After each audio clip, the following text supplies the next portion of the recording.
Horses, Hope, and Hustle, the podcast where faith leads, grit drives, and the Western way of life runs deep.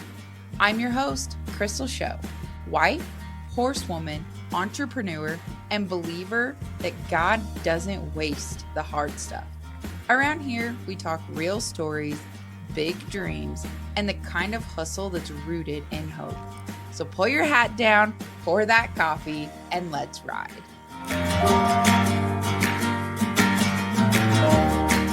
Welcome to the Horses, Hope, and Hustle podcast. Today, I'm joined by Lyman Tenney of Tenney Training for a conversation about mindset, authenticity, and becoming the person you were created to be.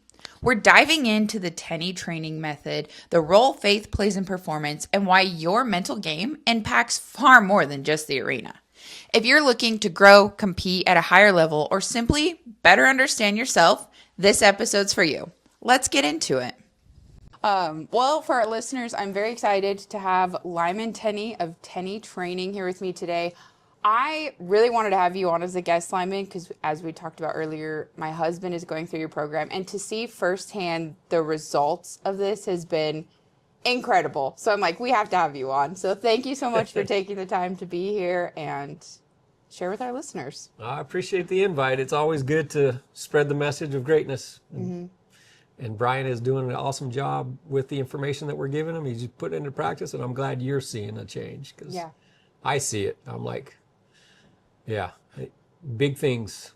Big things are coming for both of you because that mindset, you've already kind of ahead of him in a lot of ways. And so, yeah, he might get ahead of you in a few ways. He's going so to you got to watch out. He's going to be teaching me before long. And it's funny because he'll always be like, I'll say something petty or something. I'll be like, that's your perspective. And I'm like, shut up. I'm sorry in advance. He's going to be very good at arguing and not in an argumentative way, but just in a subtle way that's going to prove some points. Yeah. So. Yeah, I know. And he is right every time he says that. I'm like, nobody asked you. I don't think I asked you that, honey. Keep that to yourself. I know you're growing and smart, but maybe this isn't the right time for that. Yeah, pick your battles, dude. Pick your timing. Pick your timing. This is the wrong time, honey. You might be right, but this isn't the time. Oh, I was telling my wife a joke, like, anytime I watch the guy and he's a professional, he says, marriage advice. I've been married many years, 20-something years, and he goes, the best thing you can do if your wife is getting very excited and amped up is just stop, look her in the eye and say, calm down. And she will realize that you're right, and she will calm down, and she will thank you for it. And we all know how that will work. Like, lies. You might not make it out. You might wake up in the hospital or just on the floor going, how did I get here? But yeah, that marriage advice, obviously it was a joke. Yeah, take it with a grain of salt, maybe. So I told my wife that a few times, calm down. She's like, say it again and see what happens. I'm like, you have knives right next to you. I don't think I'm going to say it again. Oh, that is hilarious. Well, tell us a little more about Tenney Training. Oh, Tenney Training is, my wife started Tenney Training. She's the architect behind it. She was coaching a group of clients and private clients, and I was doing my own thing, but it's just mindset coaching. And so some people call it life coaching, and you can call it whatever you want. What we do at Tenney Training is we really deal with the cause, because cause and effect, everyone understands cause and effect. If I get up every morning and I exercise, I'm going to become healthier and stronger than I am today if I haven't been doing that. And so we go to the actual cause, the root cause, and that root cause is your belief system and how you were raised in your environment. There's a lot of things that go into that. And a lot of people think on very simplistic things. Oh, I can just think positive, which is a question I know you sent me that we'll talk about in a minute. So I don't want to get too far ahead, but just positive thinking. Yeah, that's a piece of the puzzle. Mm-hmm. But let's understand how we operate, and if we can show people how to improve their life without really having to improve their skills, just understanding the system. And once you understand the system, now you can plug in whatever you want. If you're doing something right and you want more of it, then just amplify it and just put more into that system the way you're doing it. If it's getting you different results than you want, then you know where to change it. You can go back to the system. Oh, I'm faulty at the step 1. Oh, I'm faulty at step 3. And then if you know the system, then you can change your life. Yeah. And it's that easy. It's not easy to do, but it's easy to understand. And so my wife found, I've always been into personal development. My wife was running a feed store. And I'm like, what do you want to do? We were almost pushing 40 at the time. What do you want to do with your life? Like, to give it meaning. And so she's like, I've always wanted to be, it took her a while. It took her like 9 months to figure this out. And I kept asking her, I'm like, you can do whatever you want, but because life takes a hold of you and you get stuck in a pattern and in a belief system, she was told a lot in her life. She wasn't good enough and she didn't have what it takes. And she goes, I've always wanted to be a coacher, speaker, and trainer. So she went through the John Maxwell system, which she went through it. So I went through it like on the back end. I didn't go to Florida and do all the things that she got to do. And then we actually went from there because when she researches something, she finds the cause. And the cause of that was Bob Proctor. So we spent a week in Canada with Bob Proctor, and we went through his coaching, his inner circle. And then I was just doing it with her because I love personal development, personal growth. And she was just doing it. And I helped support. And I was in the background when she's doing her clinics and her workshops for groups of people as we went to different states and stuff like that. And she just was doing it. And then when I cut my thumb off roping, I couldn't do what I was doing. And she said, there's 2 clients I have and they rope. You need to coach them. And I'm like, what am I going to teach them? She teach them the foundation, the basics. And one was 70 something years old. And the other one was an Olympian, silver medalist. I believe she was a silver medalist. She didn't get gold. She's silver or bronze in bicycle, and she ropes, and she was in her 70s at the time, but they came on together. I coached them together, and the fundamentals was so eye-opening for them. And I'm like, oh, I can do this. And I've never looked back. So I finished doing what I was doing, but then I've just been coaching ever since. Wow. Because it's awesome. Yeah. To see like what Brian's doing and all my other clients, like when I see a client and they're roping and they're struggling and then they call me and we do some coaching, and the next time they go and they rope in the short round like it's just at home, they're laughing and they go rope and they win. Or sometimes they miss, but they can live with themselves. They go out the back and they're not throwing their rope and jerking on their horse and cussing their partner and cussing the producer or something. When you can see that shift. So Tenney Training, we really try to help people find the greatness within them and how to express it. I love that. You kind of mentioned, because I'd sent you some questions, some people hear mental coaching and they do get pretty settled on positive thinking. Kind of explain how your program is more than just think positive. Yeah. Well, a lot of people say, yeah, just think positive, right? And that is a huge part of this. In Napoleon Hill, Think and Grow Rich, and he has so many lectures that I've listened to every one of them multiple times.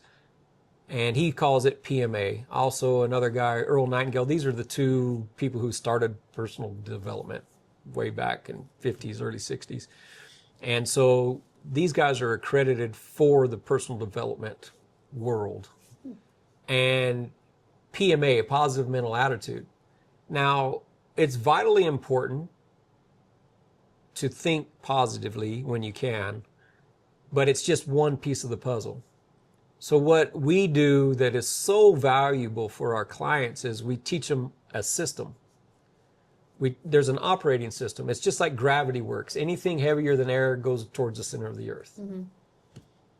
So those concepts, and so what we do is we take very complicated system, which is the human mind, body, and we break it down into simple formulas. And so when you understand how you operate, now you know the operating system, now you can make changes or you can enhance. It's like if you have a car and you want to put a turbo on it. The car's working great, but you just need a little bit more. Well, let's put a turbo on it. If you know the system, then you know where to put the turbo. And so if you're doing something right, let's amplify that by adding a turbo to it in the system in the right place. And if you're doing something and getting the results that you don't want, let's change this. Let's change this, what the step that's broken. Yeah. How many steps is your system? 4. 4? Well, is it the formula or is the it formula? So the formula, if you ask the next question that you can send, I was just setting that up because I didn't want to get talking too much because I can go on for weeks. Well, tell us the formula. The formula is thoughts plus belief multiplied by action equals results. And we have a formula at TenneyTraining.com. It's T plus B multiplied by A equals R, and that's the formula. Let's dive into that more. Yeah, the formula, so if you broke down the way you operate, if I'm going over here to do a podcast with Crystal, I have to think, okay, do I want to go do a podcast? Okay, and then where do I need to go? So the first thing is a thought. And then a belief. Should I go do that? Am I capable? Am I prepared? Do I know what I'm talking about? Am I going to look silly? All those things I used to think. I'm probably going to look silly to some people, and that's fine. That's not my problem. And some people might think what I say is brilliant, and that's not my problem either. But if I can put information out there that helps people, great. So everything begins with a thought, and then you add a belief to it. And a thought is your conscious mind. The belief is in your subconscious mind. Subconscious means it's under your conscious. You're not aware of it. So there's a lot of things that are going on in the background that are preventing people from being successful. They don't even know it's there. And it could be something their mom said to them when they were 3 years old, or their dad. Or something that's been repeated to them throughout their life. And it's on the unconscious. And it holds you back and you don't know why. And so a thought is step one. A belief, that's a little bit deeper. But when you add those two together and those become in alignment, your body can take an action and then you get a result in the world. And then when you get a result, most people think I won or I lost, or I was a success or I was a failure. Result is just feedback. If you look at the result, it's just feedback. I'm high call in the short round and I just missed for $100,000, which happened. I slipped a leg for $130,000 one time.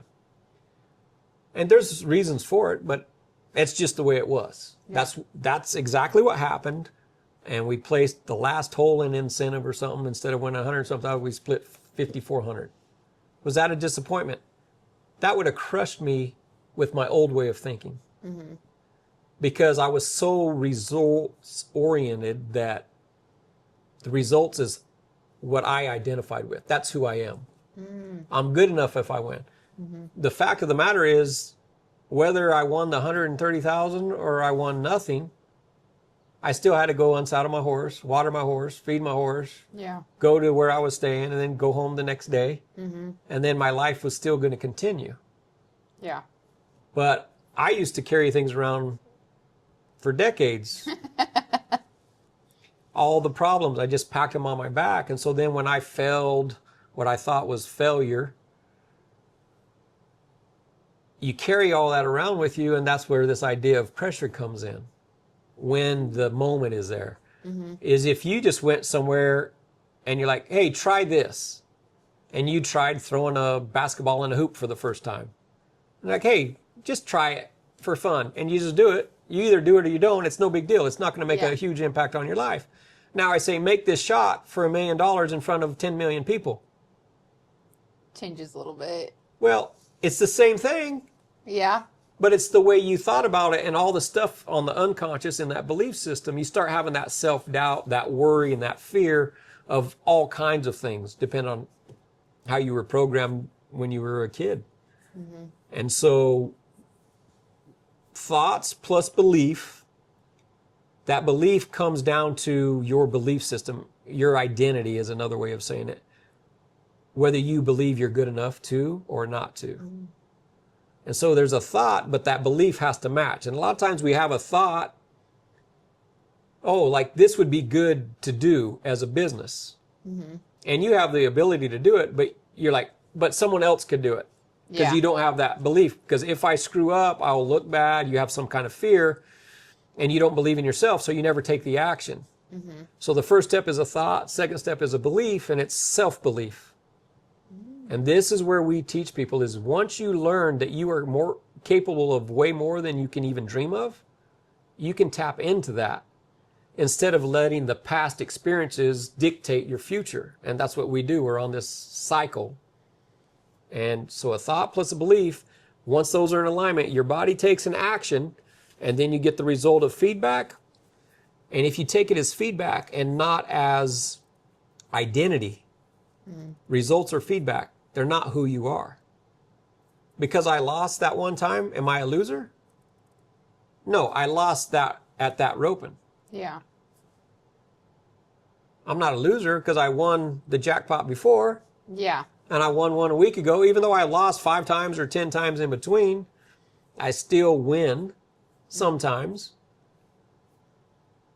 But when we think of failure, I think we think of it wrong. Yeah. I know we do. Yeah. I love that it's information, right? It's feedback. It's information. Yeah, feedback. And that is huge because there's a lot of things you could go and get so stuck in failing and it just change you rather than being like, oh, this didn't work. Let's just Let's go back to the formula. What can I do better in the formula? I thought everyone would like to hear what Tenney Training has to say about mental game, and we get 10 views, right? But it might make an impact on those 10 people that make an impact on 1,000 people over the long haul because they took a piece of the information and put it into use. Yeah. And we'll never know that. And we only got 10 likes or 10 views. Yeah. Okay. But if I was connected like I was before, 10 views, no one likes me, is my business really going to work? And then you become self-conscious and like, why don't people like me? And then I try to do and be someone I'm not. Yeah. And authenticity is the number one. It's the number one vibration that your body puts off.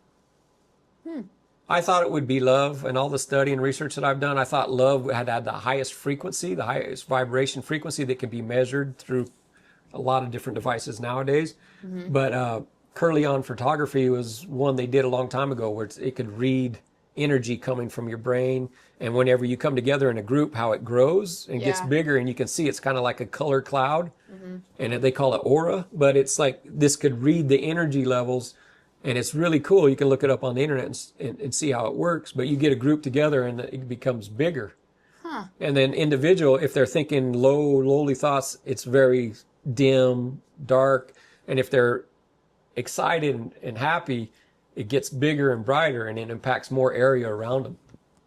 And so it's amazing the stuff that I study now, because it's like, how does that impact me winning or losing? Yeah. In life or business or in rodeo? And it impacts everything. If you know the formula, everything begins with a thought. If I'm going to walk over there, I got to think I'm going to walk over there. I might not. I'm going to go to the door, but I don't think much about it because I've done it 1,000 times. Yeah. But if it's like doing something, I'm in the short round at the NFR, 10th round, all I have to do is catch, and I'm win the average, I win the gold buckle. I like what Clay O'Brien said. He goes, I realized at the end of my career, I mean, he's still roping and stuff, but when he was going hard, he's like, it doesn't matter if it's the short round in the backyard roping for $20 a man, or it's the 10th round in the NFR. What it boils down to, it's a steer, and you either catch them or you don't. Yeah. And in the totality of your life, it's not going to make that much of a difference. It's like, easy for him to say he has 7. Yeah. Easy for him to say now he's reflecting with 7 gold buckles, you know what I mean? On top of the hill, it's really easy. But it's actually that easy if we understand how we operate and we understand how great we're created to be. Start tapping into that. Most people need outside confirmation that they're good enough. That's why people are afraid to do anything. Yeah. But yeah, thoughts plus belief multiplied by action gets results. Results are just feedback. And if they're not the results that you prefer, they're the results you need, because you're like, okay, so let's go back to the formula. What do I need to change in the formula? And it might just change this action. Like in rodeo, most people get caught in technique. If it's barrel racing, if it's team roping, doesn't matter, bronc riding. Oh, if I move my elbow here, if I get my spurs up here, if I do this, if I do that, if I change my target point, give a bigger pocket in the barrel pattern, if I start getting off on the goats earlier, whatever it is, poles, if I go wider here, and we spend so much time on technique, and that's awesome. Technique is important.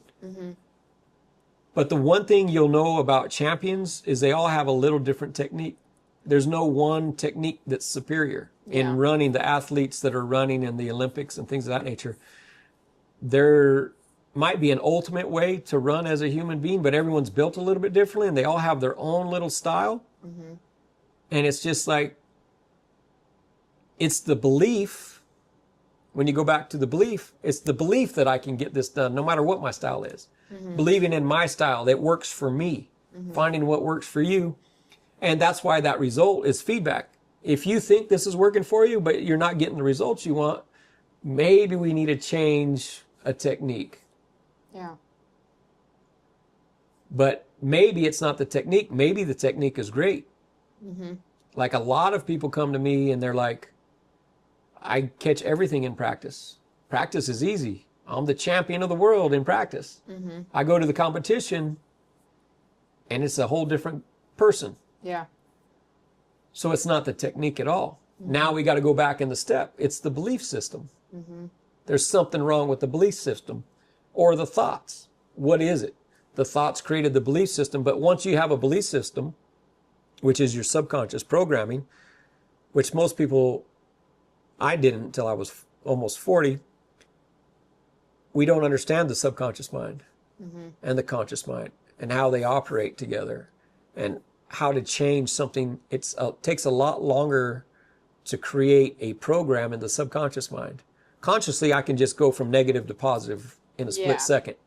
Say you missed a steer for a bunch of money, but they had a drawing for $1 million and you won $1 million. How quick would you be going from upset to happy? Pretty fast. Like, Pretty fast. Consciously, you're like, this is the greatest day ever. Yeah.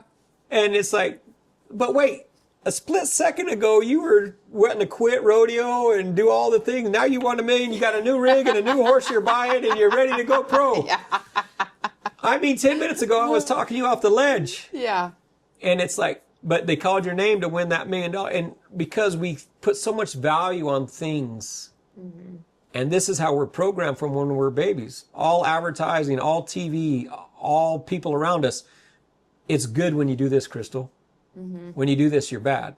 And we grow up in survival mode. As an infant, you don't have a consciousness, really. You're just operating in a theta brainwave state, which they're creating the programs that you'll live with for the rest of your life if you don't know how to change them. Yeah. And so you just do the things that the people around you have done. Because tribe and survival instinct is the number one thing for a human being as an infant. You have to fit in. And that's why one of your questions Yeah, they're not in order anymore. It's fine. Yeah. Well, let's see what question you had there. Let's see. Well, it is kind of, in your experience, what's the most common limiting belief people come to you with? Yeah, great question. The most common is they're afraid of looking bad. And that's not what they say. Yeah. But when we talk about it, it's afraid of looking bad. And I'll give you an example. So they had the NTR finals in Wickenburg, and they were paying like $28,000. This is like 5, 6, 7 years ago. And it was really the first year I was here in Wickenburg. So it was 6 years ago. I think I might have been in Buckeye at the time. But my business was this, was a mental game. And I'm new to it, right? And I'm trying to make it go, and you're like a new business. You don't know how it's going to go. Right. And people need to trust you, right? And so, but I'd been studying for 7 years before I ever coached anybody. So I'm in the headers box, and the announcer says, "Oh, this is Lyman Tenney with Tenney Training." He says, "The mental game is the game." He has a book, Mind Games of Rodeo. He got the name of the book right. He's like, "Let's see if it works." I think we're third callback, maybe fifth or third callback for $28,000. Uh-huh. The funny thing is the laugh that you had right there. There was a gentleman sitting by my wife in listening range, and he says, "Oh my God." He said it, I'm just quoting him. "The pressure." And every time I tell a client or tell anyone that story, they kind of laugh like you. Yeah. Because what were you thinking in that moment? I was thinking, well, like the pressure. It amplifies the pressure. Yeah. And Kind of put you on the spot. And here's the thing, and this might sound cocky or arrogant or whatever, and if that's how you take it, it's not how I mean it. But because I've been trained at this point, I just was smiling, because I always smile when I get a rope, because I love roping. No matter how good I do, I love roping. I had to change that. And so I just smiled, and I'm like, in my head, I said, "Well, hell yeah, it works. Watch this." And it just got me to focus. Oh, there's my target. And I already have what we designed as a perfect run.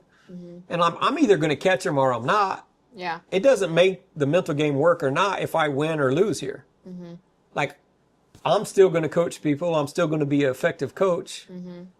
I could wave it off. I could hit him in the back of the head or something like that. But I mean, I was confident. And sure enough, I go out. I nail the start. I nail the steer, and I turn him to win the thing. My heater goes, and the shot he usually took all day, he didn't take, and he kicked over and legged him, and we won like 12th for 1,000 a man. I'm like, man. But it's like, okay, so I remember that. But like he was talking to me a little bit about the mental game. He's like, "Yeah, I want to coach with you in this." He never did, by the way. And if you're listening, you'd have made a whole lot more money by this time, because he was thinking about what other people would think about him. And like when the announcer says that, when you're in the box, does my skill leave me, or my ability to rope a steer leave me because of words? No. I mean, it shouldn't.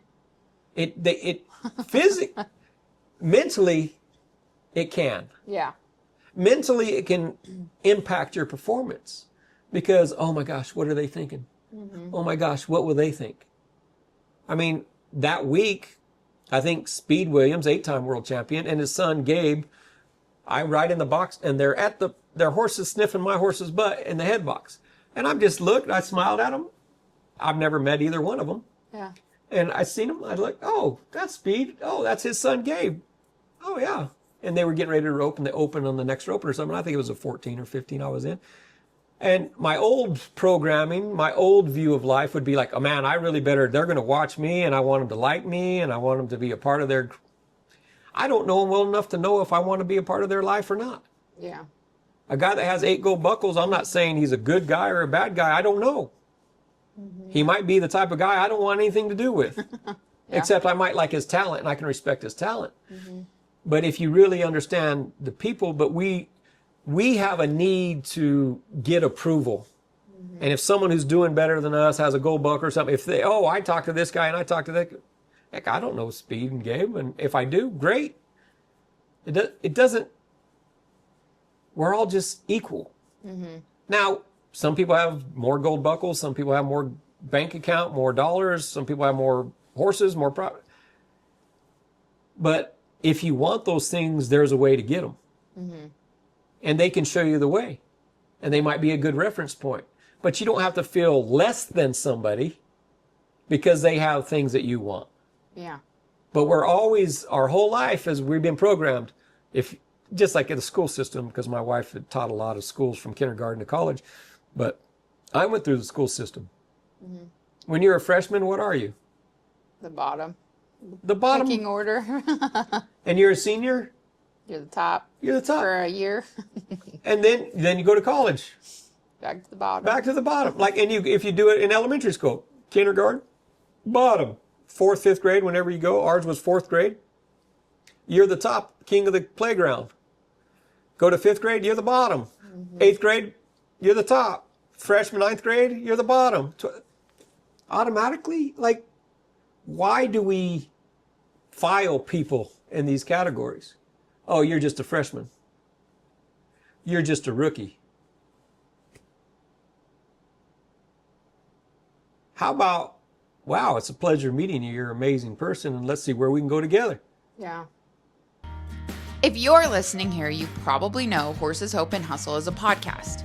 But recently, it's become so much more than that. Our mission has always been to connect real horse people through stories, education, inspiration, and honest networking. That's why we've expanded into the Horses, Hope, and Hustle Business Directory, a place where equine businesses can be discovered by the people who actually are looking for them. So whether you're a trainer, breeder, photographer, event producer, coach, or small business owner of any kind within the equine industry, you can create a listing and start getting seen by our rapidly growing community. The cool thing? Listings start completely free, no catch, with upgrade and partnership opportunities available for businesses looking for even more reach. If you're part of the horse industry, we'd love to have you join us.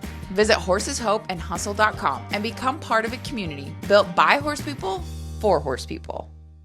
And a thing in education that my wife and I talk about a lot.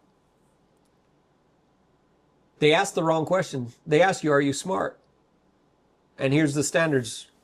Take this test. Mm-hmm. You got an F, you're dumb. Okay. You got an A, you're great, you're smart. Okay. Based on their standards. Yeah. The question is, how are you smart? I've never heard that till I'm in my 40s. How are you smart? And I have a niece that's a perfect example of this. She is dumb when it comes to school. Mm-hmm. When she was young, I don't know how she's doing now. I'm talking when she was little. She hated school. So my mom was a school teacher, so she was retired.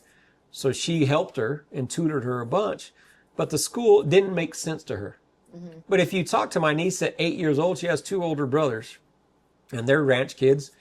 And she's like, I put these strings and I put it attached and I attached a weight on this end here. So when they come over and they hit this tree limb, it's going to spring this down and that weight's going to fall down and it's going to swing this rock and hit them when they run around to try to get away from this. And I'm like, you just made a whole catapult leverage system, just to trap your brother for fun. She's genius. Yeah. But in school, they said, read this letter makes this sound. It makes no sense. Mm-hmm. But if they could have taught her reading and math through building contraptions to catch her brother, she'd have aced the class. Yeah. Einstein, I believe, is the one who said, if you rate a fish by his ability to climb a tree, he'll grow up thinking he's a failure. Mm-hmm. So it's not, are you smart? It's how are you smart? Mm-hmm. And so everyone has genius. They did a genius study on children. It's Dr. Lund. I don't remember his wife's name, but Mrs. Lund, but she went, because she was a doctor, she kept her other name. I can't remember it. But Lund, it was easy. So I read this study years and years ago, and they took a group of kids, 1,000 kids.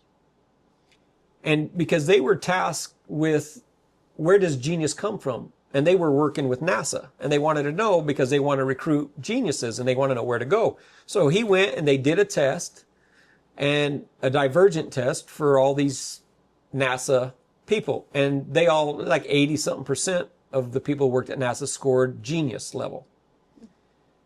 And so they said, where does genius come from? Are you born with it? Is it learned? What is it? They don't know. So they did this scientific study. 1,000 kids from like 4 and 5-year-olds.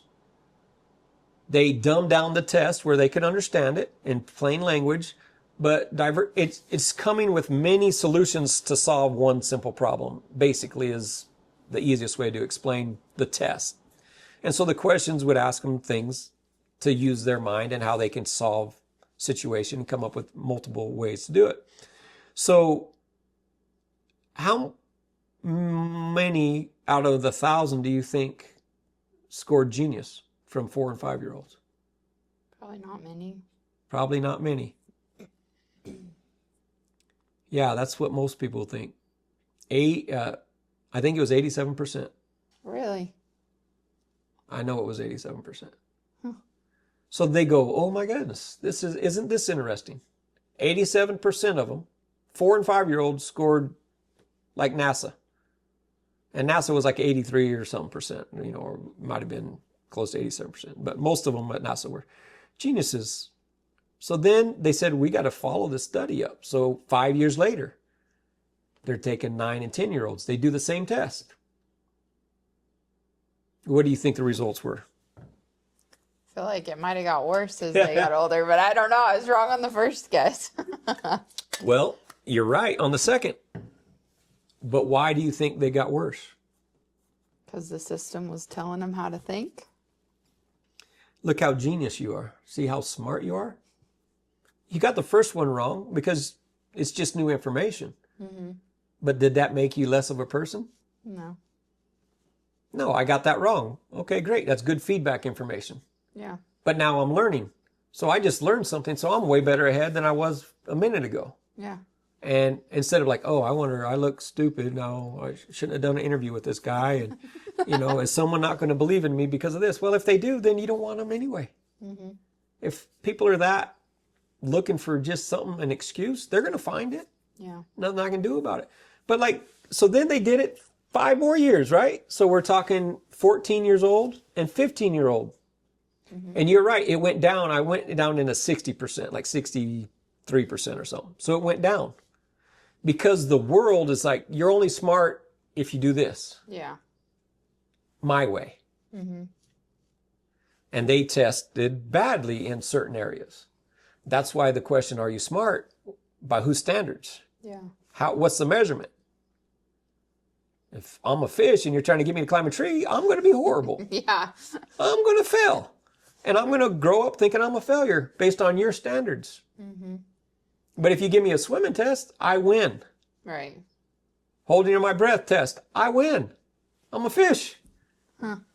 But people don't recognize a fish or a monkey climbing a tree. Yeah. We try to put everyone as a monkey in this deal, and we're not all monkeys. We're not all fit. We all have our own unique abilities. And this is the thing that people don't realize is you're created with more greatness and ability inside of you than the world even knows. And especially that you know. And so let's start tapping into it. Let's start actually understanding the truth, because the truth is you're amazing. So this study goes from 87% genius to 60%. 5 years later, do you think it got better or worse? Are they out of school yet? I don't No, know. 15-year-old, you're still in school. Yeah, no. Probably worse again. Worse. I think it was 30%.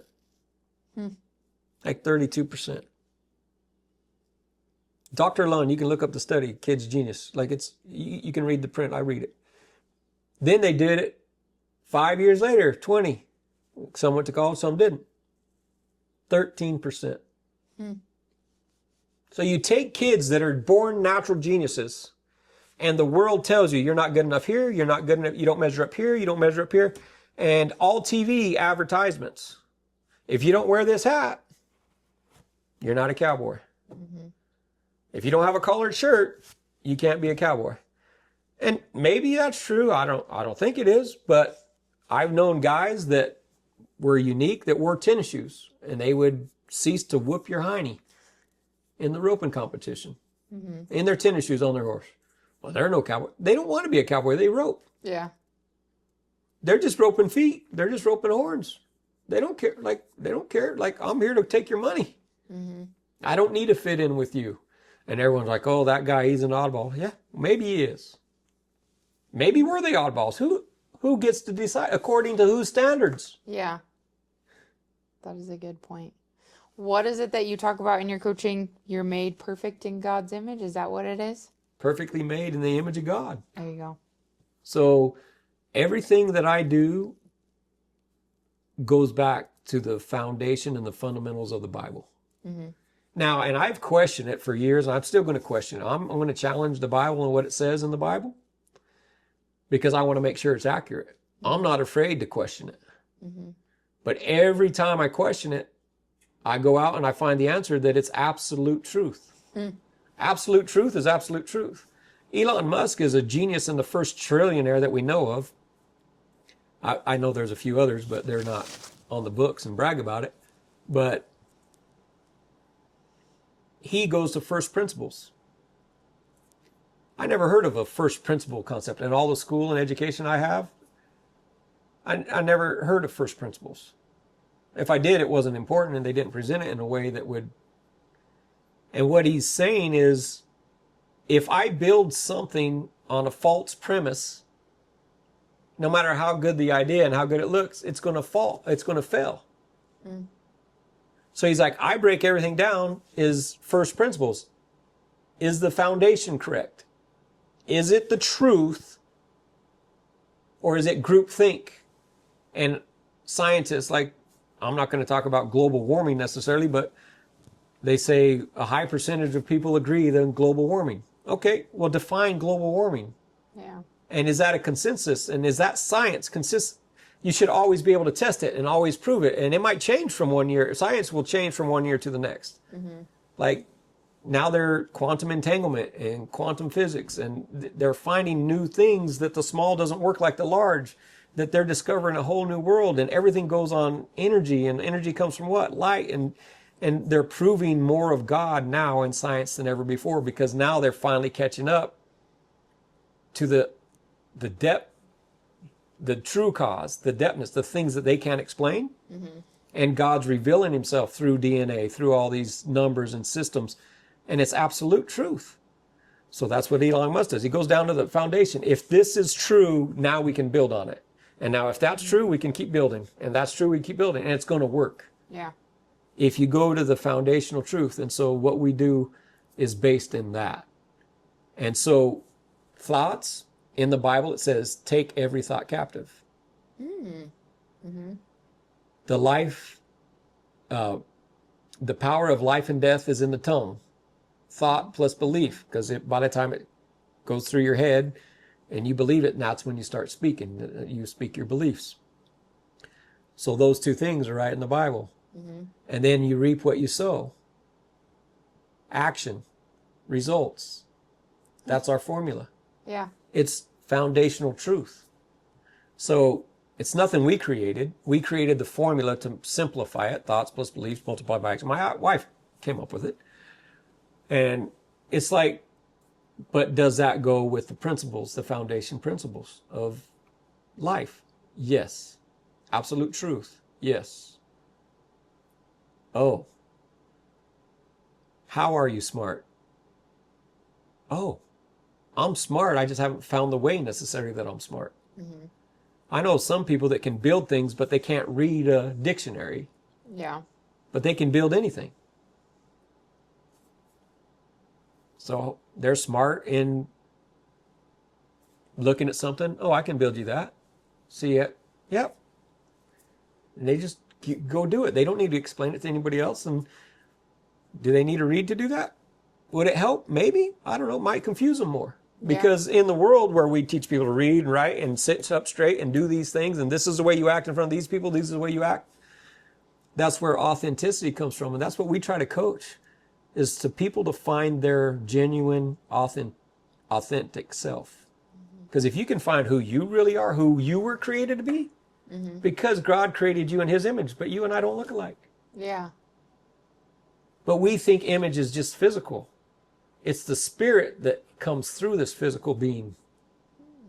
We're a spiritual being, like the part of the formula that when we get really deep into it, it's like, well, we don't have to get really deep into private coaching, but it's like, you're a spiritual being, you have an intellect, and you live in a physical body for 100 years. Yeah. But if you're created in the image of God, you're created in the image of God on the spiritual level. We always try to make things physical on the spiritual level because we get to go be with him on the spiritual level, not the physical level. Yeah.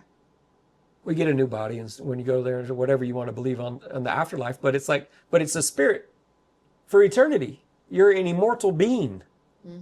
But people don't look at it like that. It says it all right there in the Bible. Yeah. But we look like you only get into heaven if you do X, Y, Z. No. That's the old covenant. That's the old law. The New Testament says, I am the way, the truth, and the light. The only way to the Father is through me. Belief that Jesus was a man that lived on earth, this earth that we live in. Like, I always thought this was mysterious. But it's like, no, I could go to Israel if I want. I can walk where he was at in Jordan. I can go to Bethlehem. I can see where he was born. I can see these places are real places. It was funny. I never put that together until I was like 28 years old. It's like, he was a real man living, like breathing the air we breathe. He was a carpenter, building, like doing the same things we do. And then he preached and he healed people, and there was witnesses, and then he was crucified. He rose again on the third day, and he paid the punishment for our sins. That's the only way we get to heaven. Nothing I can do is good enough to get me into heaven. All I have to do is believe, because he paid the price. So knowing that, that's where true confidence comes from. Inner confidence comes out in actions. And most people, we're so in this world that, like you asked the question, what holds people back? Fear of being judged. Fear of looking like a fool. Like when that guy on the announcer said, oh, let's see if this works, if the mental game works. I could fall off my horse, dust myself off, laugh, and smile and walk out the back.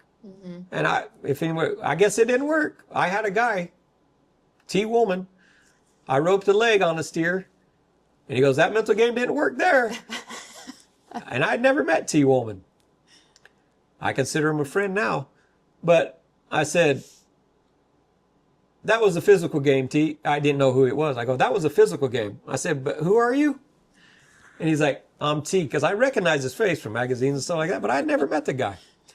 And I'm T. Woolman. I go, oh yeah, a couple-time world champion. Oh, that's who's telling me. I go, well, here's the mental game, T. I'm going to get in that box, because now I'm on my third steer, and I know I'm going to catch 2 feet.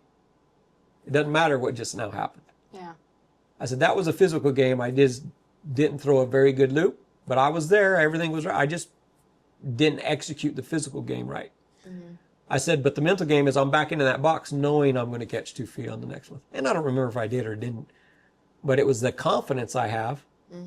And so we've been friends ever since. But it's like, it's funny. My old self, I would have wanted to go crawl in a hole that someone's making fun of me. Yeah. Right? You're the mental game guy and you just screwed up. Well, of course, like, because I know the mental game doesn't mean everything I do is going to be, the results are going to be exactly what I want. Yeah. But in the mental game, I've had a lot of clients come to me and they said, I watched you right out the back and you lost in the short round in front of everybody and you're smiling like you just won it. Like it didn't impact you. And I can't do that. So I needed some coaching. And I'm like, wow. So I had to lose so I can help people in their lives in that moment because they were watching. Right? Because that purpose is way more important to me than winning 1,000, 10,000, 100,000, $1 million. Like that's just something you can get again if you want. Yeah. But it's like changing someone's life, impacting someone in a positive way that might have generational change. Like that's priceless. Yeah. That's real impact. It's like we get so caught up on that we're not enough, we don't have enough, that we're looking around for outside approval for everything. And we stifle the greatness God created you to be. Because God created you to be uniquely you. He created me just like I am to be me. Yeah. And Brian to be him. And my wife to be her. And I have a son with Down syndrome. And he's perfect. Made in the image of God. And that young man has taught me more than all the gurus we've paid lots of money to go to about life. Because he lives it. He doesn't hold a grudge. He doesn't. Everyone's his best friend. He puts a smile on everyone's face all the time. It's like, how do you do this? He walks around and people give him food. He comes back with a new rope. I'm like, where did you get the rope? Who bought you a rope? He's like, I don't know, this kid. Well, come show him to me. Here, I'll pay him. We have money. You have money in your wallet. Kids, no, I want him to have a rope. I'm like, he has money right here. Like, and he'll come back. Like, he went to the snack bar. He went to go get a burrito, and the people that had, they had the food truck. And they said, anytime he wants food, just send him over and we'll get him his favorite, his bean burrito. So we were in Prescott, and I said, they're here. Jason, you know them, just go up there. Well, they had a new guy at the front. Jason goes up there and he's like, I need a bean burrito, please. And he's like, that's $8 or whatever. Jason's just like, I don't have no money. Because I didn't send him with money. I was roping, and like they always said, and I already went and got carne asada from him. And they asked me, is Jason there? I go, yeah, he'll probably come over for a burrito later. I can pay for it. No, he can't pay for food. His money's no good here. So Jason leaves. I'm roping. My wife's in the stands. He comes back with a burrito and a $10 bill. He goes there with nothing. And we're like, what in the heck? Jason, what happened? Well, he just stood there. He ordered a burrito, and somebody in line said, I'll pay for it. Because it was a new kid that didn't know Jason. So the guy behind him pays for it, and then they call his name, and he gets a burrito, and then the lady and man saw, hey, Jason, did you order? Yeah, I ordered.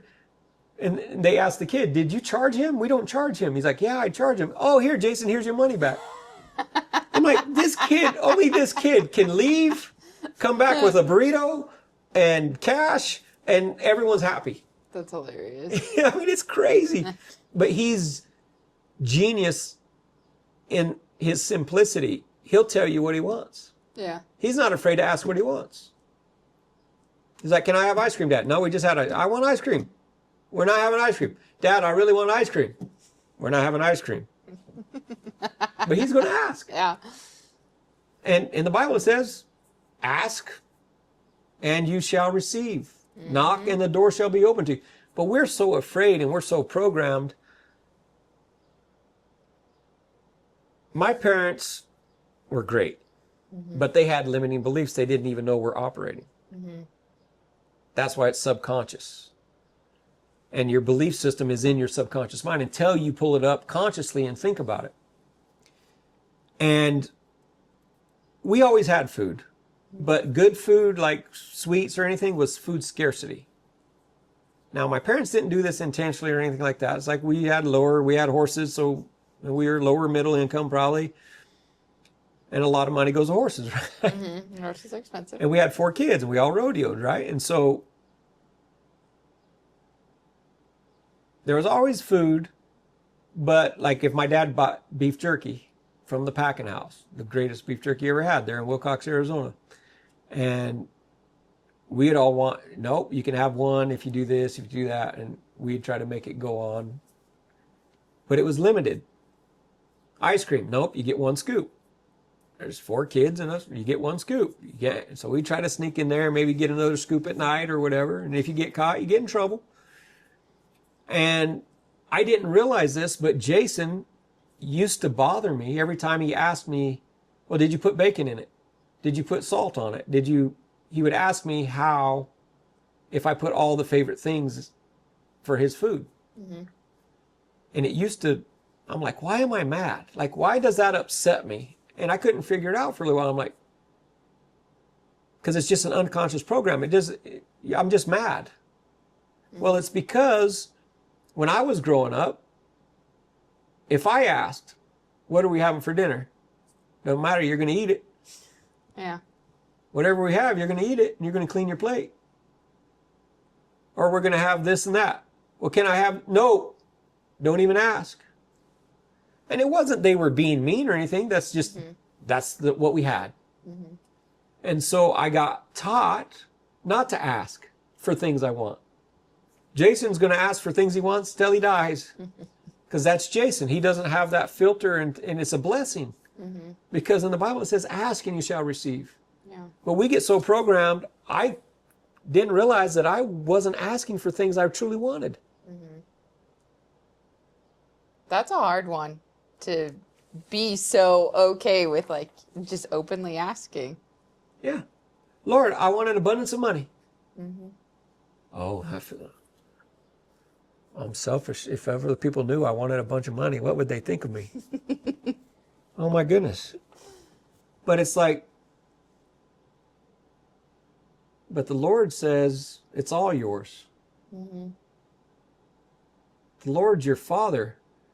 Wouldn't your Father want you to have more than enough? Like, people always ask in this education world, and education's great, but in the education world, we have status.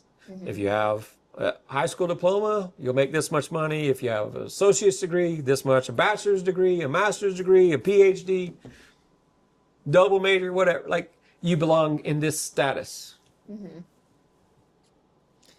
What education does Elon Musk have? Self-educated, most of it. And people in the education world say he's not an engineer. That's the guy I'm going to hire. Yeah. Versus all of the Harvard and all the Ivy League schools in the country. That's the guy I'm going to hire. Yeah. To do my engineering.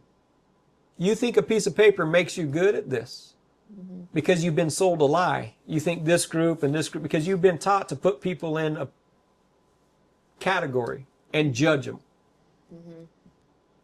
When you get rid of judgment of other people and you get rid of judgment of yourself, that equals freedom. I'm free to look like a fool in front of anybody. If it bothers people or makes people laugh or whatever, great. Fine. I'm still going to do what I do the next day. Yeah. If people hate me or love me, like, it's not about me. If I can give a piece of information that can steer someone in the right direction, and they never mention my name, absolutely fine with me. It's not about me. The information, the light, the feeling that I leave people with, I always sing this little light of mine. I'm going to let it shine. That's awesome. And that's what I think of if I'm having a bad moment or something, because I don't have bad days anymore, but I have bad moments occasionally where I get to thinking wrong. And I'm like, this little light of mine. And how can you not laugh when you sing that? And I'll sing it out loud in front of people because I've never been a singer. But that light will make people, they can make fun of you. Sing like, yeah, well, it's okay. It makes me feel better. Yeah. And you laughed. That energy just changed everything that I was going through mentally in my head. And so the last question you had there, read that to me right now. If someone listening is feeling stuck, frustrated, or like they're capable of more than they're currently achieving, in your opinion, what's one mindset shift they could improve most people's lives immediately? There's a lot of answers to this question because there's a lot of ones. I'm going to go to Albert Einstein because I think he might have been a little smarter than me. I don't know.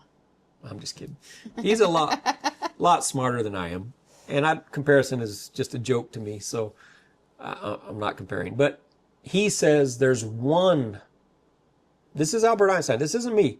Albert Einstein, he's brilliant. He says there's one fundamental question you have to ask yourself.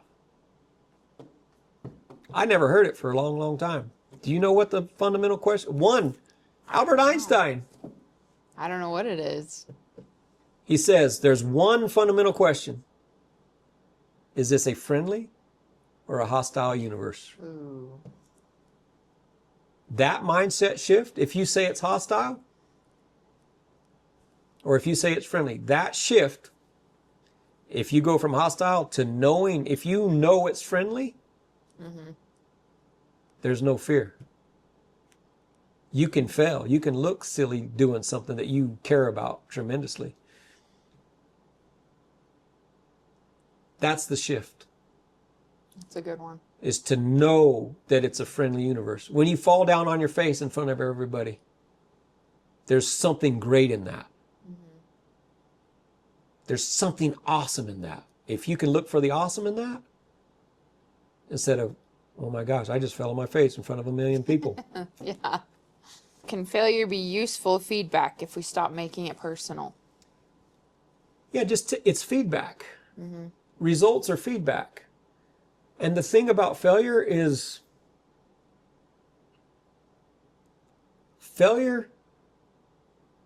not what you think it is.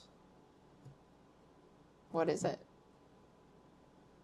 Well, tell me what you think it is first. I kind of cheat because Brian tells me all these things. Well, tell me from your perspective, because it might be even a little deeper than that. I do think it's very easy to get wrapped up in this, like, oh, failure, I failed, I'm not worthy. That's my big thing, unworthy. Because you didn't get the results you were hoping for, I'm unworthy. Yeah. Okay? So failure is just part of the process of success.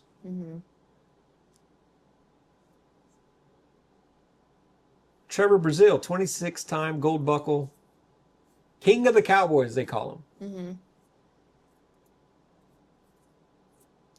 An interview I saw, he says, you lose way more than you win out here. And so I looked up the stats. Somebody did the stats, and I think it was 2021. I have them on my phone. And in every event, what do you think the percentage of winning, of how many times they placed at an event, not even first place? How many times do you think the NFR champion placed at the events they went to? And they can count 80 rodeos. What percentage do you think? Less than half? Less than half? Maybe half? Yeah. Most people say 60, 70%. I'm just telling you what most people think. The world champion places 60 to 70% of the time. The actual stats in every event, steer wrestling, calf roping, barrel racing is a little anomaly the last few years with Mallory not going as much and just winning everywhere she goes. But other than that event, they win 30 to 36% of the time, and they're the world champ. There's a lot to learn from that alone. And so you have to lose 7 times to get 3 victories. If I told you so let's just do 100 rodeos instead of 80 for the math. So if I told you had to lose 70 rodeos to be a world champion, how fast would you get down the road going to 70 rodeos? You have to go to 100 rodeos, but you're going to lose at 70 of them, and you'll be the world champ. Yeah, I'd get going. No doubt about it. But see, we think failure is the opposite of success. That's a lie. Anything worth doing, you're going to fail. Anything worth doing, anything that you're going to remember, you're going to fail. I know people that trip when they walk, but they don't quit walking. Right. They don't doubt that they're going to walk the next 10, 15 years. I've been running and tripped and fallen. I've never stopped running and playing and doing that. I've fallen 100,000 times in my life. But I don't stay down. I don't think, oh, that's embarrassing. I used to, if there was other people around. Well, you've been walking long? Yeah, no. Apparently not long enough. But it's like, we make fun of people. We do it in jest. But like, we all have insecurities. But they were given to us. We don't realize. Okay, here's the best way to explain, and I meant to do this at the beginning whenever you said, what's Tenney Training about? This resonates with a lot of people. If you have a chronic headache and you can't get rid of it, and you go to the doctor, what does the doctor do? Give you medicine. Gives you a pill, typically, some form of medicine. Now, here's a question. You ask the doctor, is it the lack of this medicine that caused my headache?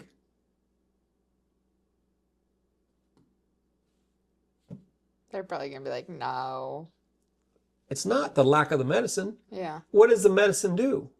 The medicine goes to your neural pathways, your neural network, and it shuts off the headache sensor.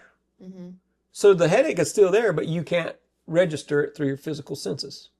So you think, oh, the doctor fixed me. No, that's like driving your truck down the road. The oil light comes on. And so you put a piece of tape over it, or you get a hammer and a screwdriver and you bust out the light. Yeah. That's fine. I don't see the light. I'm good. And then you wonder why your engine blew up Right. a mile down the road. Well, that was weird. There was no signs. Well, So a headache, let's just talk about the cause of a headache. If they're a good doctor, they know the cause of headache, because 96% of headaches are one thing. One thing. 96% of all headaches are one thing. What is it? Dehydration. Dehydration, because there's a lot of fluid, that your brain has a lot of water and moisture, and because your skull is not flexible, it's hard. Whenever there's not enough or too much, it either swells or contracts. Causes a headache because you've got all kinds of nerve endings in there. If you go to a doctor, they give you a pill, you think the pill works. They're masking a symptom. And so what we do, the cause is dehydration, lack of water, lack of minerals. So what we do at Tenney Training is we make sure you have the minerals and the water so that you can perform to your full potential. Because without that, how well do you perform with a headache? Not well. Not nearly as well as you can without it. Right. And so we deal with the causes and the mental game. Everyone knows and agrees when they do studies, it's 80 to 90% of your success. And it's your perception. That's why you were making a joke with it. Earlier you said, yeah, we make a joke, me and Brian. What's the joke you tell? Now that he's been doing your coaching, you guys talk about perspective. And whenever I have a slightly petty perspective of my own, he just will look at me and go, that's your perspective. I'm like, Brian, didn't ask for you. I didn't ask for your opinion. He's right, but. You might be right, but calm down. Oh, so the mental game is really deeper than people say, think positive. And if you go to a clinic, now didn't you just go to a clinic? Charlie Crawford, yeah. Yeah, so that's fun. cool. And so, but you learn technique. And a lot of times, and I'm not saying specifically Charlie or anybody, a lot of times you go to these pro guys that believe certain things and they touch on it, like have a good attitude, think positive. Yeah, that's a little bit of mental game, but that's actually a little bit of technique as well. But they're really dealing with technique. It's like giving you a pill. They're not going to the cause, because you'll never outperform your own self-image. You cannot you might temporarily, if you go to a clinic, people will go to a clinic, they'll go to a jackpot or a open, and they're borrowing the belief of their clinician, because the clinician said, man, Crystal, you're the best I've ever seen. I don't even know why you came to my clinic. You'll go to the next roping or two high and you'll rope better than you ever have. But then something will happen and you'll be reminded of who you really are, who you believe you are. And that belief system, that guy's not around anymore, that girl's not around, that believed in you and said those things, that starts fading in the background. And then that self-doubt, and then you'll go back into where you perform at that level again. You have to think differently to get the results. Right. In rodeo, in business, and in life. And once you understand that you are created and you're special, there's only one of you. There's only one Crystal. There's only one Lyman. Now, my grandfather was Lyman too. We had the same name. There's probably a lot of Crystals out there, but you're unique. Yeah. I'm unique. Why don't we just celebrate that and use it to the best of our ability? Yeah. Instead of letting the world tell you who you are, why don't you let God tell you who you are? God says you're wonderfully and beautifully made in the image of God. Now, who cares what someone else thinks? I'm too short, I'm too tall, I'm too this. Okay. Good for you. I don't fit in. I'm a freshman. I suck. Really? Really? This box? You're going to buy in going with the group? This episode is brought to you by No Booze Branding. Their mission is simple. Don't worry about forever. Just choose one day. One day without alcohol. One day to honor those we've lost. One day to support someone who may be struggling. One day to show up fully for yourself and the people around you. Because sometimes changing a life doesn't start with a year. It starts with today. No Booze Branding. One day, one choice, one life at a time. Find them on Facebook to see how you can further support their mission. Jim Rohn says something great. Another guy I study. He says, don't wish it were easier, wish you were better. Ooh, that's a good one. That is a good one. Don't wish for less problems, just wish for more skills. That is a good one. I like it. Like, if you attacked every situation like that, oh, I'm getting better. If there's something I don't know how to do or a challenge in front of me, the reward is so much greater. Yeah. Ask somebody, who won the last event you were at? I don't know. I haven't competed in a long time. I don't even remember. The one your husband was at, right? Everyone thinks the crowd is watching, your husband's out there roping. Like, if he didn't win it or a friend, you don't know who won it. Yeah. You don't know who went out in the first round. You don't know who went out in second round, third round. You don't know. Yeah. And everyone's walking around and they're embarrassed because I went out on the first round. I never made a second round. And they come over, I didn't even get out of the first. How'd you do? Well, they could tell you I won. And you're like, oh, good, congratulations. The person here doesn't know. Yeah. That's why they're asking. Yeah. And we think people are calculating, and this guy, I'm not going to rope with him.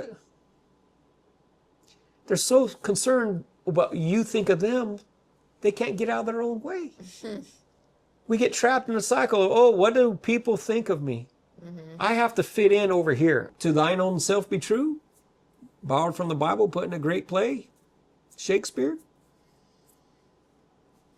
The truth will set you free. If you can find the authentic you, you're at peace with everything in the world because you're not trying to prove anything to anybody. There's principles. Thoughts plus belief multiplied by action equals results. That's an easy formula, but it's not easy to do. Right.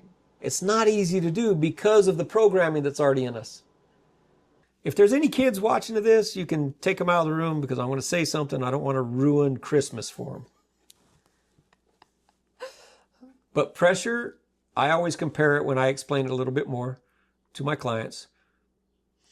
Pressure is exactly like Santa Claus. When you were a little kid, did you believe in Santa Claus? Yeah. Why? Because everybody told me to. Everyone told you to. He was real and you got a present from him. And there's a movie about him and then he's all over everywhere. And the whole world's in on this lie. And if you look up the definition of pressure, you're going to have to go down to like the fourth or fifth description in the dictionary.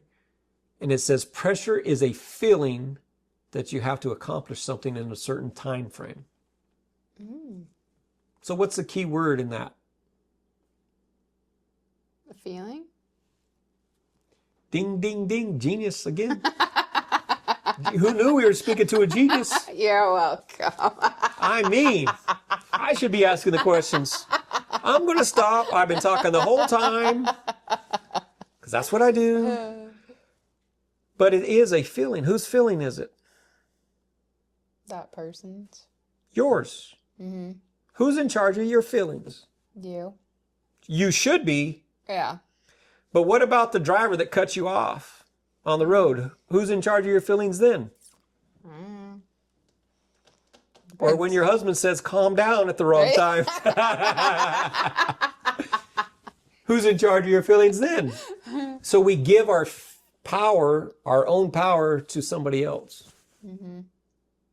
I just quit that. Stop it and see what your life does. Because I know it's a friendly universe. If someone says you're ugly and your feet stink, hey, thank you for that. Crystal, I appreciate you noticing. Yeah. If that offends you, I'll try to clean up next time before I come. Yeah. That's an observation you have, whether you're trying to be mean or not. It doesn't matter. It doesn't have to. I don't have to be emotionally tied. We make all these judgments and assessments, and that's just an automatic program. We don't really, it kind of bypasses the thinking, but you actually think about it. You see it, you think about it, and you're already in action, and emotions are swirling, and then you wonder why you're sick. Because you look at every problem. When someone gets in front of me, I'm like, oh, I'll back off and let you have a safe trip. Glad you can join me. I'm so glad that you got there safely and not, you got there. It's amazing. I have to tell myself consciously, because driving is one of my pet peeves, I guess. My whole life, I don't like the way people drive. I like to drive safe and stuff like that, but I do like to drive fast too. But I think I drive fast safe. But it's like, I look around and I'm like, how can these 100 vehicles around me going both directions and stuff all get along that 98%, 99% of the time, we all get to where we're going safely. Yeah. But we're trying to control things that are out of our control. How you think of me, how the world thinks of me is out of my control. All I can do is be the best version that I know how to be at this point, and hopefully my version gets better and better and stuff like that. But if it doesn't, I'm okay with it. Someone says, you've been roping your whole life and you're only a 5 healer right now? You should be better than that. Yeah, I can see your point. I can see your point. Yeah. All right. Thanks. That's your perspective. Well, that's one way to look at it. That's my favorite saying. My favorite saying, and my clients know it, and I tell my clients, that's one way to look at it. Yeah. Because if they knew what I was doing and building life and how important I put the roping and healing, like I wasn't healing forever. Like they have me as a 6-header, and I headed for a long time, but like they have me as that. So, okay, great. It's one of those things that what does that mean? That means that's a system that I'm in, that I'm a member of, and that's what they let me rope as. Yeah. Okay, great. That's it. And you want to make an assessment? Oh, you're not very good. You've been doing it how long? And that's all. Okay, that's fine. I mean, that's fair. You can think about it how you want. Yeah. I don't have to let it impact me. I mean, have you ever really thought about that? That's a pretty powerful thought. Yeah, all these people, all this family right here, they all have opinions about how you should do things. And they're valid opinions because they're their opinions. They're valid. But do you have to participate if it doesn't match who you are? No. That might work for somebody else, but for me to be true to who I am, this is what I'm going to do. So is your identity an authentic self? Are they one and the same? Are they different? What would you think? Well, I would think that I didn't know this question was going to get flipped. I mean, I think the goal would be them to be one and the same. Yeah. Yeah. Absolutely. You want them to be the same. Yeah. The challenge is your identity is what you put out there for the world to get approval most of the time. That's why I have a job. Because we're putting this identity. I used to put this identity out there that I was a good roper, I was this and that. And so when I won, I was on top of the world. Hey, say, look, I'm roping, I'm winning. You should drop that guy and rope with me, da da da da. You know, and I'm giving people a hard time and doing the typical male macho stuff when you're on top of the world, and then you're not. You're like, God. Then you're getting mad, throwing a fit, wanting to quit, and God, this ain't working. My horse, and wanting to blame other things. All of it's 100% my responsibility. Everything in my life, every result I get is the result I needed. I don't get good and bad results anymore. Everything is good. That loss, falling on my face in front of the whole crowd in the world, saying the wrong thing on a podcast, talking too much, not talking enough, not saying the exact right thing. Well, you can measure that. I'm not going to measure it. I got better things to think about. Yeah. Right? Like, because I have discovered who I am. I have discovered that whose I am. And God says He's always for me, and all things can be used for good for those that love Him. And as long as I'm loving Him, I don't need much from this world. Yeah. But because I love Him, He's with me, therefore nothing is bad. All things can be used for good. He didn't say all things are just good. All things can be used for good for those that love Him. He also says, I'm always with you. I'll never forsake you. How would I walk scared or fearful? God's with me. Yeah. It's like my buddy. He's right here. He's right here. Like, what are you going to do? Yeah. You could beat me, torture me, call me all these names in the world, but if I go with this guy, I'm good. I'm going to use this for good. Viktor Frankl, He was in the concentration camps. He was a psychiatrist. He wrote a book called Man's Search for Meaning. It depends. Some people like the book, some people don't. But in that book, he was in the concentration camp. He goes, he could see people a week before they would die. He could see it in their eyes. He could read it because he was there for years. But they killed his family, almost all of his family. And he was sitting there. They stripped him down and they're torturing him. And this is in his book. And they're spraying him with water, I think, as the torture that day. And he had his life's manuscripts and work tucked under the bed. That's important for psychiatrists and stuff. All their life work, all their study, all their information, right? That's what you write books and memoirs about. And so they find it and they burn it in front of him as they're torturing him and laughing at him. And then one guard, right before they leave, notices his wedding ring. Give me your wedding ring. And they already took his wife and she's dead. The last thing that he had to hold on to, right? His manuscripts, his wife, his life. And he said, in that moment, I realized they can beat me, they can torture me, they can burn my stuff, but there's one thing they have no control over. Do you want to guess? Something to do with God, his faith, his belief. I don't know. They cannot make me think anything I don't want to think. Ooh. So he felt sorry for them. He's like, they're ordered to do this. If they don't do it, they'll be in here with me. So he had empathy or sympathy for the guards. He says, I'm more free than they are. Because they have to do something that they don't. I don't have to do anything I don't want to do here. I mean, I survive, eat what they give me, even though it's crappy, take the torture or whatever. But he wrote Man's Search for Meaning, and because of that story, that was more impactful than all of his research up to that point. And so when they're torturing him in the future, he's imagining being in front of a stage, talking to people about the experience that he's going through and how powerful the mind is. That's crazy. That's intense. And we can't control ourselves because a car cuts us off. Yeah. Or because I missed a steer because it's high call and everyone was watching for $100,000. We believe the lies that we're not enough and that we're not okay if we don't do this or what someone thinks of us. Oh my gosh, the freedom. My life, I'm so free. I'm so free. I can go talk to the President of the United States like I'm talking to you. Yeah. He's not... The idea, like, if it's a friendly universe, the other concept that would help everyone is if you just had 10 people you never met, and they're right there, one of them has to die. All dressed the same. You can have age 5 years old to 100 years old. 10 people. One of them has to go. Which one?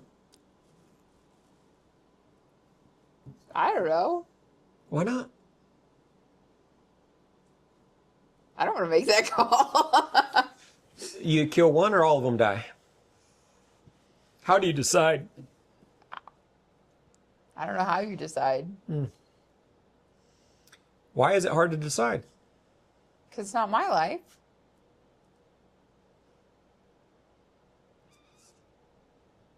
It's hard to decide because you know the truth. Every life is valuable. Even if one of those was a mass murderer, his life is valuable. His actions are crap, but his life is valuable. And we understand that. That's why I said if they're all the same, we're in the same. Yeah. They're different ages. Some people say, well, I would kill the oldest one. Some people, okay, why? Maybe he has a cure for cancer and he's developing it. And the 5-year-old, oh, because he hasn't had life yet. Well, this one can cure all the ailments for the next 10 generations, but you want to kill him? Yeah. We don't understand. We don't know. If you just look, but if you understand, why does everyone love a baby? They're just pure. Because they're pure. But babies are just, they're a leech. Let's call them what they are. Yeah. I love my babies. I have a 1-year-old granddaughter and a 3-year-old, almost 4-year-old grandson. But that 1-year-old, you have to change her stinky diaper. You got to feed her. You got to put her to bed. She takes up a lot of time. Mm-hmm. I know this because I watch them once a week, all day long. And they're fun, but they're a lot of work. They do nothing for me. Mm-hmm. Now the 3-year-old, he helps clean stalls and do some things, and he open and shut gates. And of course, I'm making him a cowboy, right? And he's learning. But the 1-year-old, he was one, and I was watching him before. But at a 1-year-old, they're just kind of a leech. They can't go shopping. They can't drive. They can't really help you in any way. So if you think about it, they're a leech. They just take. But man, when they smile and they laugh and they hug you, you're like, oh my God, you melt. Mm-hmm. Why? Because inside of us, intrinsically, we know, or intuitively, we know how precious life is. And that child, whether it's a child, you love a baby horse, don't you? I do. It's so special, so magical. You see all the world's potential and how great it can be. Life is precious. Mm-hmm. But aren't you that same life? Mm. Yeah. And we forget that. True.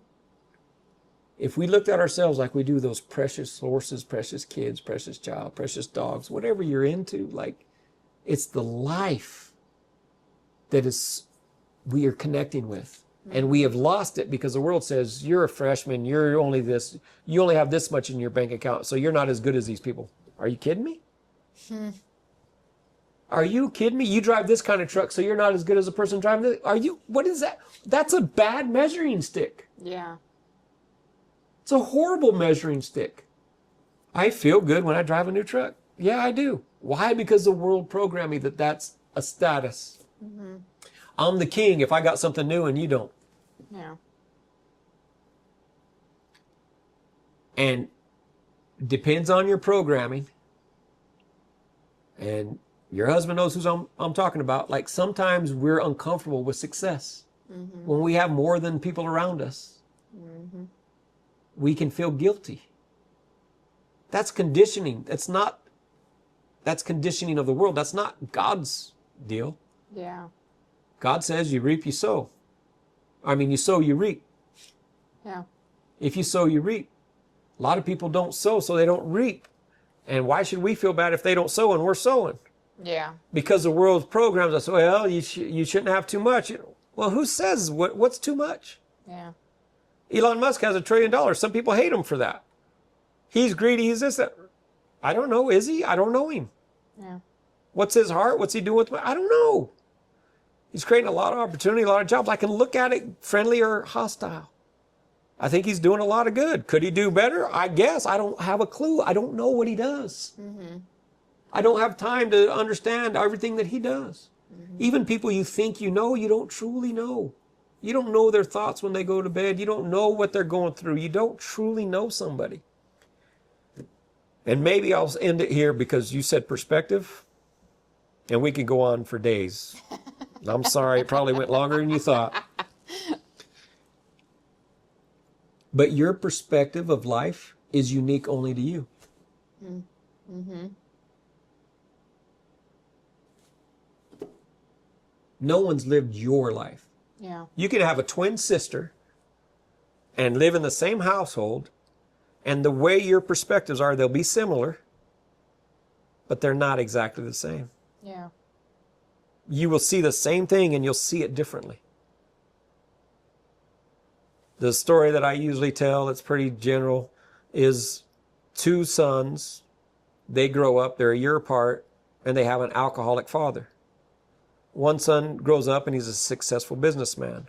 One son grows up and he's an alcoholic. Unsuccessful, like financially and things of that nature. Troublemaker.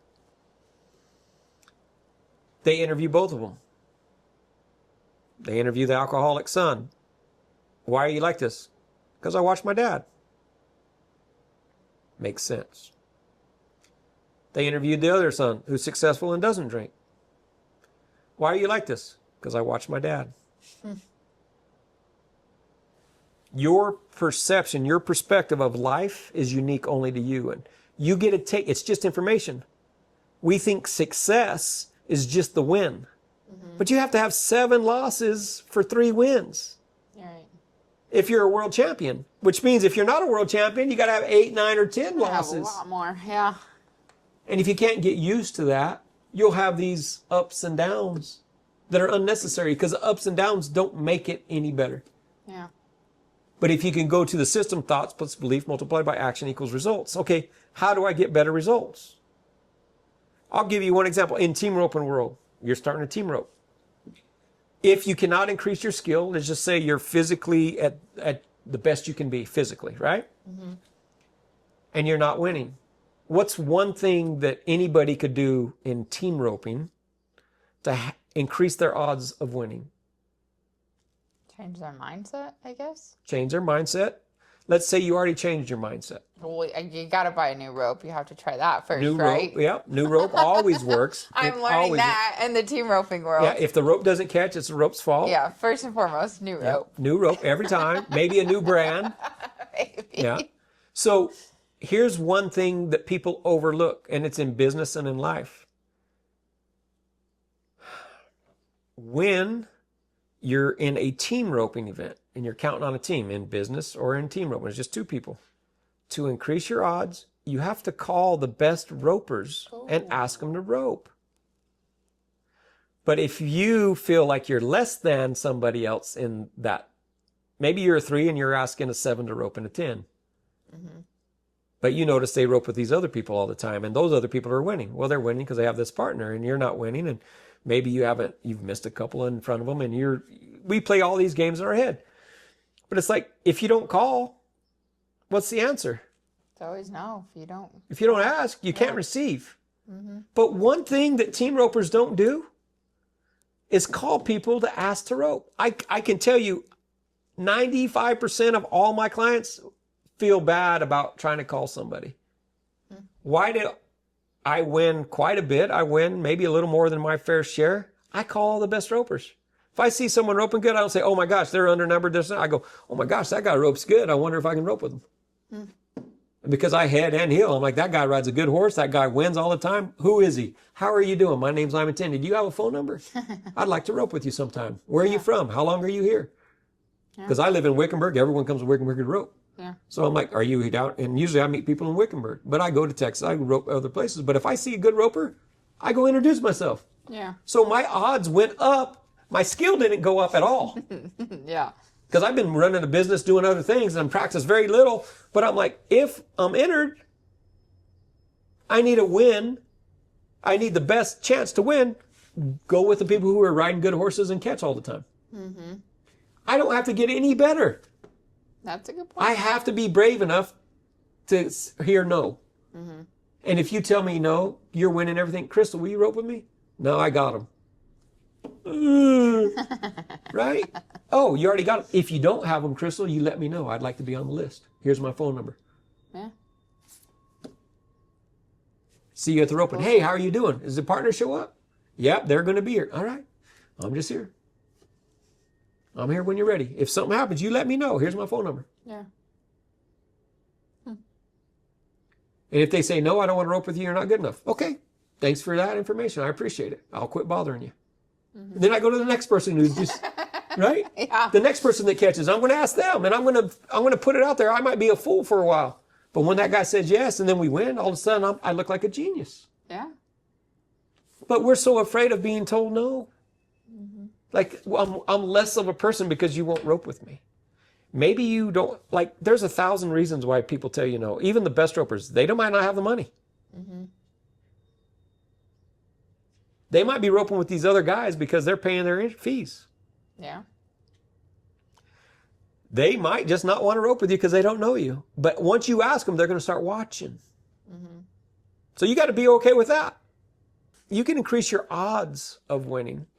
Because even the best win 3 to 4 out of 10. Yeah.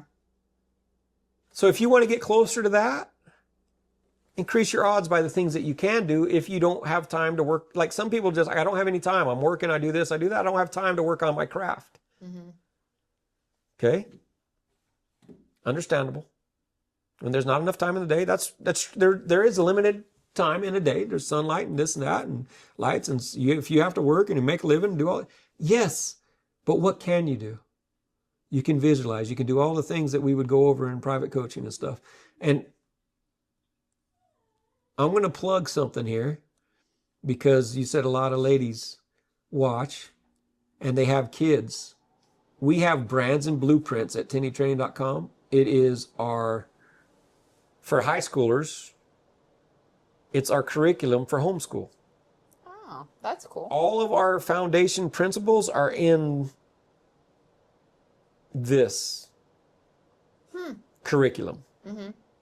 So they're going to get the mental game training through the curriculum. So they're going to understand everything that we've talked about and even more because we're just touching the surface. Yeah. But brands and blueprints is our curriculum. And then like the meeting I had, right, unexpectedly, I had a client call, but we do corporate training as well. And so the Western Edge is what we call our business side of our business because the concepts that we utilize are universal and they work across relationships. And business is nothing but relationships and getting a product from A to B and stuff like that. But the foundation works in every aspect of life. And the foundation is you. And when we do workshops for corporations or we do one-on-one coaching for a CEO or for a roper or a barrel racer or a bronc rider or baseball players, I have some baseball players and things like that, your golfers, the foundation works in everything. Thoughts plus belief multiplied by action equals results. And how we apply it is a little bit differently for each situation. Yeah. So that's I'm really excited about the curriculum because you do school and it's certain, and you'll be able to pass all the tests and things of that nature that are for each state.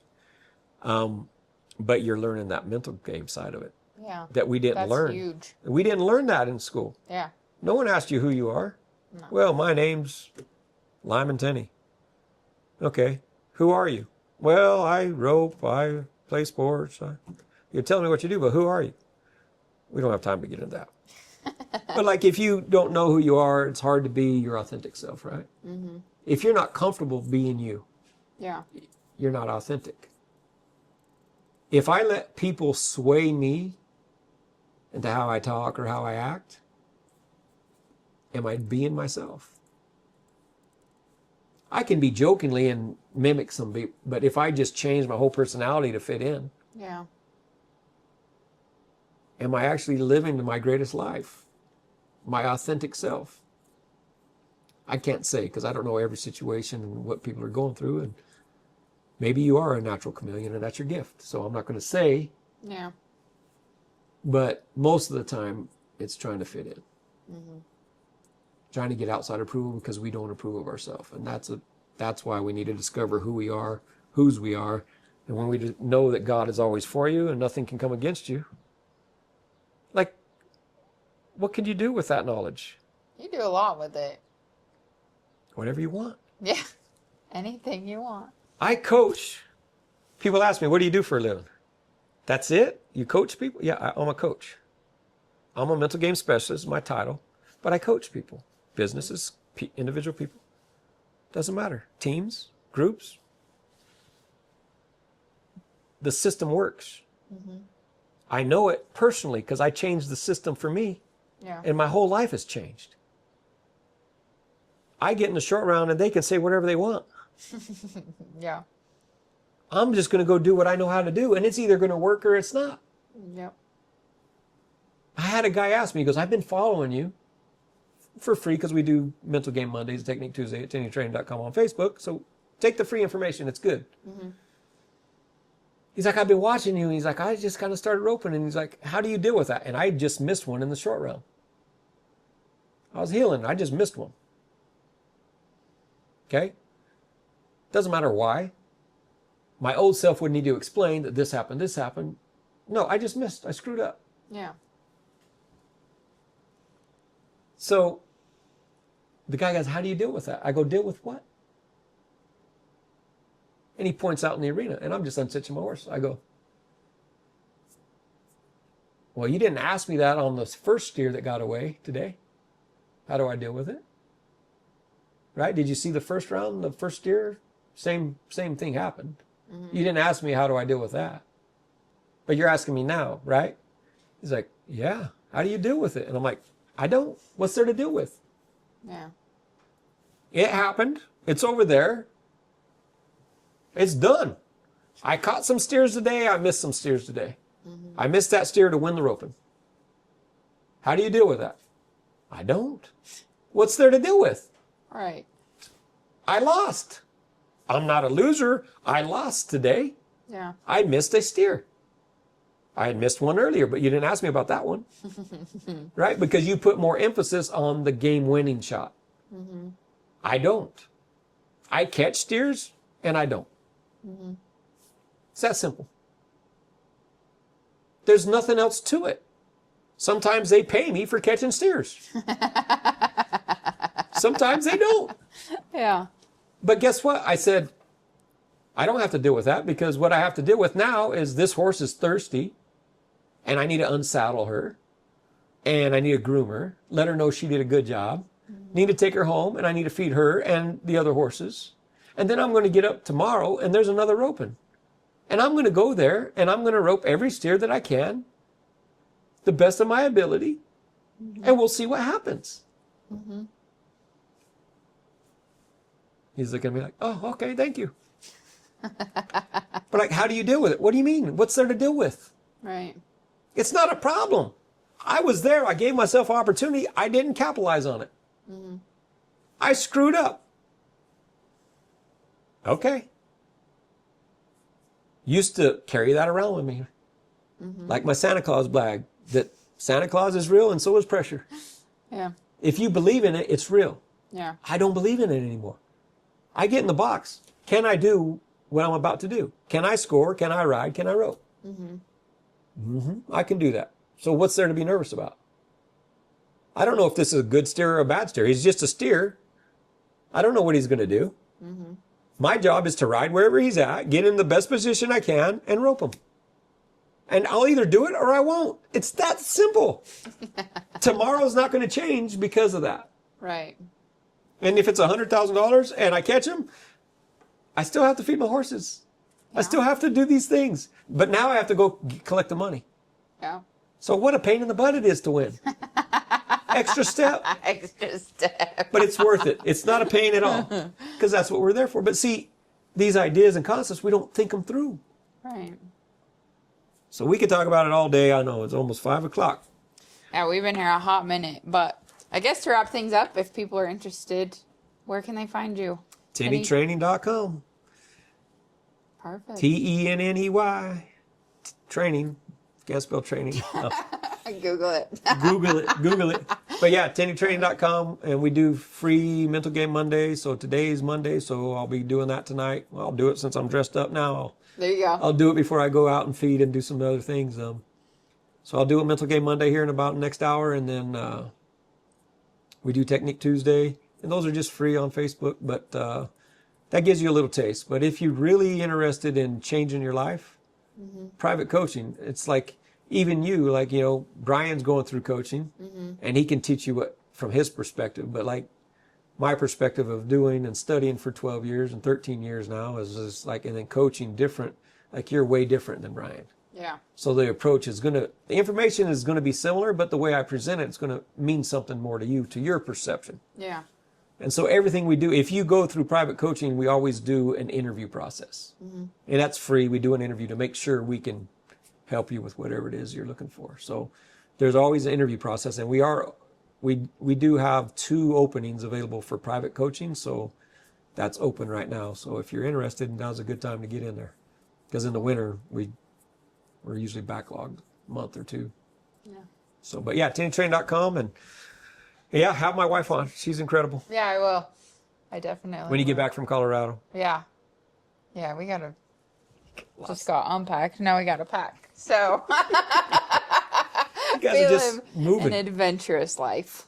But it's a great life It is. because it's a friendly universe.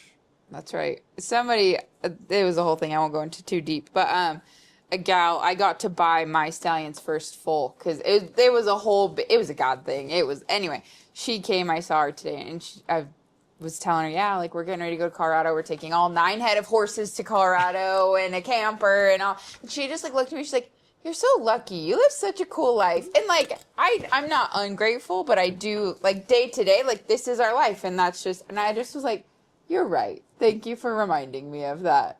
So. That's it, that perspective shift. That's right. Because when you're caught in the day, you're like, this is a pain in the butt. Why do I have 9 horses? I got to go 3 times back and forth. Why am I doing that for 2 months or 3 months? And yeah, you can talk to, and someone else is out there going, man, that's amazing. Yeah. And if we had time to stop and take that breath, our lives are amazing. They are. They are absolutely amazing. And you get to make it. Yeah. You get to make the life. You are responsible for your life and all the outcomes. If you take responsibility, life is a playground. That's right. I love it. Well, thanks for coming, and we'll do it again. When everyone blows up, hey, put like and hit the share button, do all the things, whatever that social media. I still say it's on the line. We're on the line now. So you guys just put it out there on the line and make it go viral. And just a clip or 2 if you do want, because you can't tolerate all this talking. On the line. I love that. Yeah, get it out there on the line, and we will do a part 2. My wife can do part 2, and then me and my wife. If you want this really to go crazy, me and my wife together. There you go. Maybe if I can get Brian talking. Yeah, and you and Brian. Brian would be good. He'll come. I'll make sure he does it. There you go. Talk to him about it. That's the other thing I always joke about. Like, I'm going to tell Lyman to tell you that in your next session. Perfect. Well, we'll make a game plan now off camera for Brian so he can't cheat. Know what's coming. Perfect.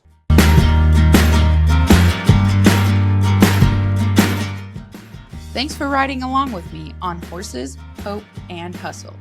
If you found even a little bit of inspiration or grit here today, share it with a friend, leave a review, or tag us on socials. And keep showing up for what truly matters. Until next time, stay true, stay tough, and keep hustling.